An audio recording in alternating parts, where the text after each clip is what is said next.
Sa banal na Quran, ang Allah ay nagsabi tungkol sa mga yugto sa paglaki ng bilig sa sinapupunan ng tao. Katiyakang nilikha namin ang tao mula hinamong putik. Pagkatapos, ginawa naming isang nutfa, pinagsamang patak ng similya mula sa lalaki at babae sa lugar ng panirahanan, mahigpit na nakakabit.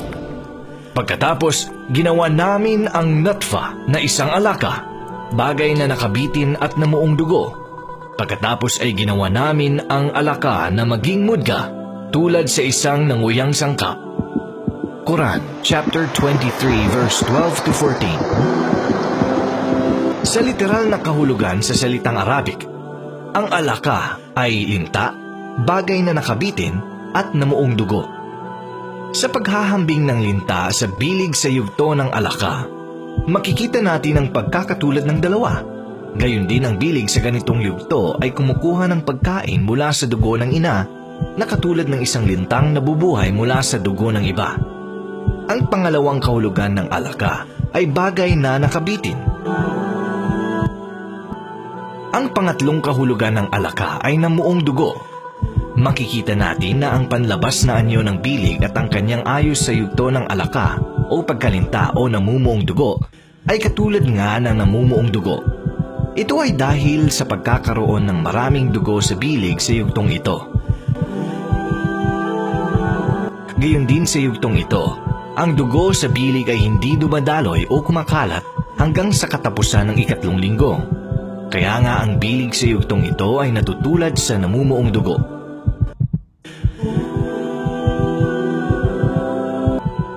Sa makatuwid, ang tatlong kahulugan ng salitang alaka ay wastong-wastong tumutugon sa pagkakalarawan sa bilig sa yugto ng alaka. Ang sumunod na yugtong nabanggit sa taludtod ng Quran ay ang yugtong mudga. Ang kahulugan sa salitang Arabic ng mudga ay tulad ng isang nanguyang sangkap.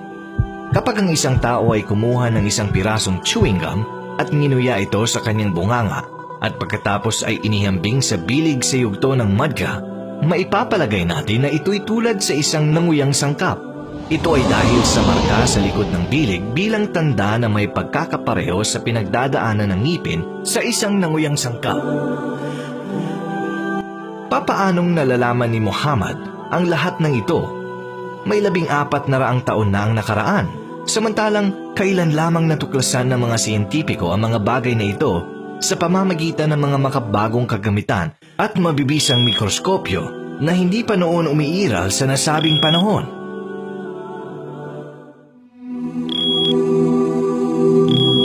Si Leeuwenhoek, ang unang siyentipiko na nakapuna sa selula o selula ng tao o spermatozoa gamit ang espesyal na mikroskopyo noong 1677, mahigit kumulang na 1,000 taong pagkaraan ni Muhammad. Sila ay maling nag-akala na ang bilig ay may lamang maliit na nabuong tao na lumalaki kapag nailagay na sa ari ng babae. Si Professor Emeritus Keith L. Moore ay isa sa mga pinakakilalang siyentipiko sa mundo sa larangan ng anatomiya at pag-aaral ng bilig at may akda ng aklat na pinamagatang Ang Lumalaking Tao o Developing Human. Noong 1981, sa panahon ng ika-7 komperensiya sa medisina, si Professor Moore ay nagsabi, "Isang malaking kagalakan para sa akin na makatulong sa pagbibigay ng kaliwanagan sa mga pangungusap sa Quran hinggil sa paglaki ng tao. Maliwanag para sa akin na ang mga pangungusap na ito ay galing kay Muhammad mula sa Diyos, sapagkat halos ang lahat ng kaalamang ito ay hindi natuklasan hanggang sa marami pang mga sumunod na siglo. Ito ay nagpapatunay sa akin na si Muhammad ay sugo ng Diyos."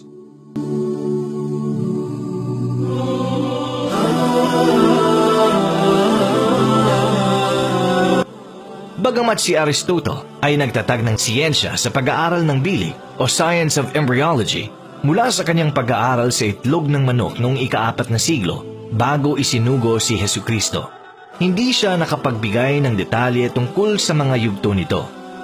Sa kaalaman mula sa kasaysayan sa pag-aaral sa bilig o embryology, kaunti lamang ang kaalaman hinggil sa pagyuyugto-yugto at pagbubukod-bukod ng bilig ng tao hanggang sa ika-20 siglo. Dahil dito, Ang paglalarawan sa bilig ng tao sa Quran ay hindi nabatay sa kaalaman ng siyensya sa ika-7 siglo. Ang makatwiran lamang na pagpapasya ay, ang mga paglalarawan na naihayag kay Muhammad ay nagmula sa Diyos. Wala siyang paraang malaman ang mga detalye nito sapagkat siya ay isang taong di makabasa at di makasulat at walang pagsasanay sa siyensya.